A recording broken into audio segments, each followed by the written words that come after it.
Di bawah lambang neon, Ide Labs, yang berkedip lembut di Gedung Pencakar Langit Jakarta, Hari berdiri, dadanya berdebar antara antusiasme dan kegelisahan. Ini bukan kantor yang biasa dia kenal. Ide Labs, atau Inovasi Digital Labs, adalah pusat inovasi yang diidamkan banyak profesional teknologi, sebuah tempat di mana masa depan dibentuk, di mana batas-batas digital didorong hingga ke tepi jurang yang belum terjamah. Hari, dengan pengalaman puluhan tahun di keamanan siber tradisional, merasa siap. Dia telah mengunci server, memantau jaringan, dan menangkis serangan di era data center on-premise. Namun, bisikan tentang komputasi awan telah mengubah lanskap, dan di Ide Labs, bisikan itu adalah auman. Hari pertamanya diisi dengan gelombang informasi yang membingungkan. Ruangan terbuka yang modern dipenuhi dengan deru keyboard, obrolan tentang microservice tanpa server, kontainerisasi, dan multi-cloud. Proyek pertamanya adalah mengamankan arsitektur multi-cloud untuk sebuah bank investasi global. Hari menatap diagram di layar proyektor, garis-garis yang saling terkait menunjuk ke AWS, Azure, dan GCP, dengan beberapa koneksi kembali ke infrastruktur on-premise yang sudah usang. Disinilah ia menyadari kedalaman tantangan yang akan dia hadapi. Selamat datang di dunia cloud, Hari, sebuah suara menyapanya. Rina, kepala tim keamanan cloud, memiliki senyum ramah tetapi sorot mata yang tajam, seperti seseorang yang terbiasa melihat ke dalam kehampaan digital dan memahami strukturnya. Di era komputasi awan, keamanan menjadi lebih kompleks. Data dan aplikasi tersebar di berbagai platform dan server. Bukan lagi masalah mengunci satu pintu, tapi ribuan pintu yang bergerak sendiri. Hari mengangguk, merasa kecil di hadapan skala ini. Di perusahaan lamanya, datanya jelas, terletak di server fisik di ruangan berpendingin. Sekarang, Rina menjelaskan, data bank investasi ini mungkin disimpan di Amazon S3 di Irlandia. Aplikasi analitiknya berjalan di Google Kubernetes Engine di Singapura, dan database intinya di Azure Cosmos DB di Virginia, lalu terhubung kembali ke mainframe lama di Jakarta. Bagaimana saya melacak semuanya? Hari bertanya, suaranya sedikit pecah. Bagaimana saya memastikan semuanya aman? Rina tersenyum. Itulah intinya, Hari. Anda perlu memahami arsitektur cloud. Setiap penyedia memiliki model keamanannya sendiri, IAM-nya sendiri, jaringannya sendiri. Lalu ada enkripsi, bukan lagi sekadar SSL/TLS di web server, tapi enkripsi data saat bergerak, saat diam, di dalam database, di dalam kontainer. Dan kunci enkripsi, manajemennya bisa menjadi mimpi buruk lintas platform. Minggu-minggu awal Hari di Ide Labs adalah pusaran yang membingungkan. Setiap hari adalah latihan merendahkan diri. Dia mencoba memetakan aliran data, tetapi ia tidak dapat melihatnya. Log keamanan datang dari berbagai sumber, dalam format yang berbeda, dan volumenya sangat besar sehingga tools SIEM tradisionalnya kewalahan. Alert terus-menerus muncul, banyak di antaranya adalah positif palsu atau duplikat dari platform yang berbeda. Konsep-konsep seperti Zero Trust Network Access, ZTNA, Secure Access Service Edge, SASE, dan DevSecOps terasa seperti bahasa alien. Di cloud, perimeter seperti yang kita kenal hampir tidak ada, jelas Rina suatu hari, sambil menuliskan diagram di papan tulis. Setiap identitas adalah perimeter, setiap koneksi adalah titik kepercayaan yang harus diverifikasi. Kita tidak lagi mengamankan jaringan. Kita mengamankan data dan identitas. Anda harus berpikir seperti arsitek, bukan hanya penjaga pintu. Hari menghabiskan malam-malamnya di depan layar, menyerap dokumentasi AWS, Azure, dan GCP. Dia mengambil kursus online, mendapatkan sertifikasi, dan membaca setiap blog keamanan cloud yang bisa dia temukan. Dia mencoret-coret diagram di buku catatannya, mencoba memvisualisasikan bagaimana data bergerak dari sebuah API gateway di AWS, masuk ke fungsi Lambda, kemudian berinteraksi dengan sebuah database di Azure, semuanya sambil dienkripsi dan diverifikasi oleh sistem identitas yang berbeda. Otaknya terasa seperti sirkuit yang kelebihan beban, berusaha menyatukan kepingan puzzle yang tidak pernah dimaksudkan untuk bersatu. Proyek-proyek kecil menjadi medan perangnya.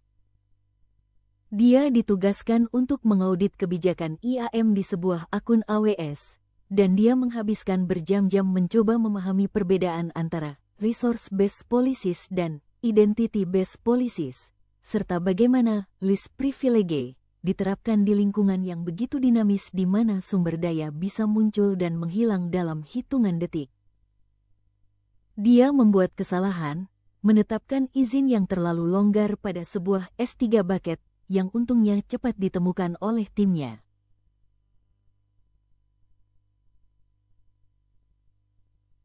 Rasa malunya mendorongnya untuk belajar lebih keras lagi.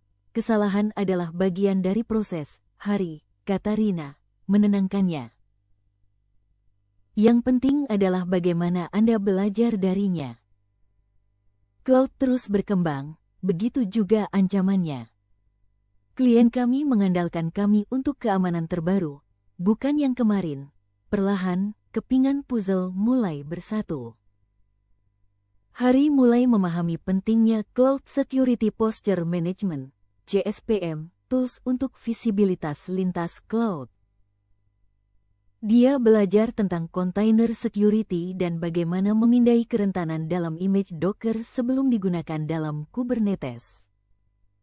Dia menggali lebih dalam ke Key Management Systems, KMS, dari setiap penyedia cloud, memahami bagaimana kunci dikelola, dirotek, dan diakses. Dia mulai mengimplementasikan prinsip DevSecOps, mengintegrasikan pemindaian keamanan ke dalam pipeline CI/CD, memastikan kerentanan diidentifikasi sebelum kode masuk ke produksi. Titik balik datang dengan proyek Phoenix. ID Labs sedang mengembangkan platform analisis data real-time berbasis AI untuk sebuah perusahaan logistik global yang membentang di ketiga cloud utama dan memanfaatkan teknologi edge computing. Ini adalah mahakarya komputasi awan, tetapi juga mimpi buruk keamanan.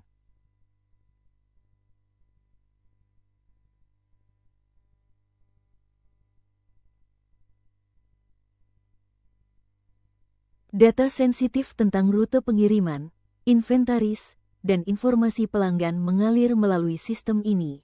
Sebuah simulasi serangan siber, Red Team Exercise, direncanakan. Hari ditugaskan sebagai ujung tombak pertahanan untuk memastikan tidak ada celah. Tekanan itu nyata. Dia harus mengamankan arsitektur yang sangat kompleks, yang terus-menerus berubah, di mana setiap komponen memiliki siklus hidupnya sendiri dan potensi kerentanannya sendiri. Hari menarik napas dalam-dalam. Inilah saatnya untuk mempraktikkan semua yang telah dia pelajari. Dia mulai dengan memetakan setiap aliran data, dari sensor edge hingga data lake di cloud dan akhirnya aplikasi AI. Untuk setiap aliran, dia menanyakan, apakah ini dienkripsi saat transit? Apakah dienkripsi saat diam? Siapa yang memiliki akses? Apakah akses itu list privilege? Bagaimana autentikasi dan otorisasi dikelola di seluruh batas cloud? Dia menggunakan alat CSPM untuk memindai konfigurasi yang salah di AWS S3 bucket. Dia memeriksa kebijakan keamanan jaringan di Azure Virtual Networks. Dia mengaudit kebijakan IAM di GCP untuk memastikan tidak ada kunci API yang terlalu permisif. Dia bahkan memeriksa konfigurasi keamanan kontainer di Kubernetes Engine. Di tengah sesi pemantauan yang intens, dengan mata perih dari layar yang tak terhitung jumlahnya, Hari melihat sesuatu.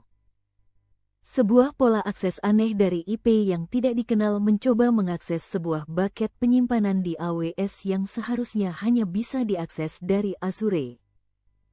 Dengan cepat ia menelusuri log, mengkorelasikannya dengan informasi dari sistem manajemen identitas dan akses. Dia menemukan bahwa sebuah layanan di Azure memiliki peran IAM yang terlalu permisif yang memungkinkan akses ke sumber daya AWS. Dan Red Team telah mengeksploitasi celah ini melalui servis perantara.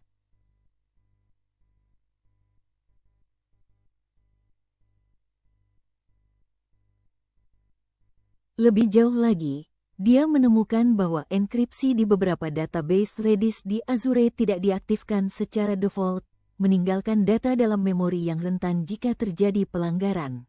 Harry segera bertindak. Dia memanggil tim DevSecOps, menjelaskan temuan-temuannya dengan jelas dan ringkas, memberikan rekomendasi spesifik untuk mengencangkan peran IAM dan mengaktifkan enkripsi di Redis. Dia juga mengusulkan implementasi kebijakan Service Mesh untuk mengelola autentikasi dan otorisasi layanan ke layanan di antara microservice lintas cloud secara lebih terpusat. Dia bahkan memvisualisasikan bagaimana sebuah kebijakan Zero Trust dapat diterapkan ke seluruh ekosistem, memastikan setiap permintaan diverifikasi, terlepas dari asalnya. Ketika simulasi Red Team berakhir, laporannya penuh dengan apresiasi atas kecakapan Harry. Penemuan Harry secara signifikan menutup jalur eksploitasi kritis dan menunjukkan pemahaman mendalam tentang keamanan lintas cloud, bunyi laporan itu. Rina menepuk punggungnya. Kamu berhasil, Harry. Kamu bukan lagi penjaga pintu. Kamu adalah arsitek keamanan. Kamu telah melihat kompleksitasnya, memahaminya, dan menaklukkannya. Harry tersenyum.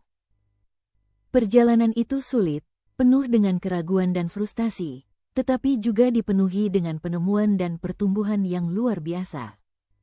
Dia tidak lagi takut pada awan. Dia melihatnya sebagai tantangan yang tak ada habisnya, membutuhkan pembelajaran konstan dan adaptasi.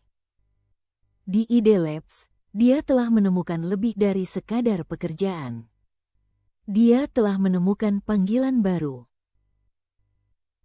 Keamanan di era komputasi awan memang lebih kompleks, tetapi Harry, dengan pemahaman baru tentang arsitektur cloud, enkripsi, dan teknologi keamanan terbaru, siap untuk setiap badai yang mungkin datang dari langit digital.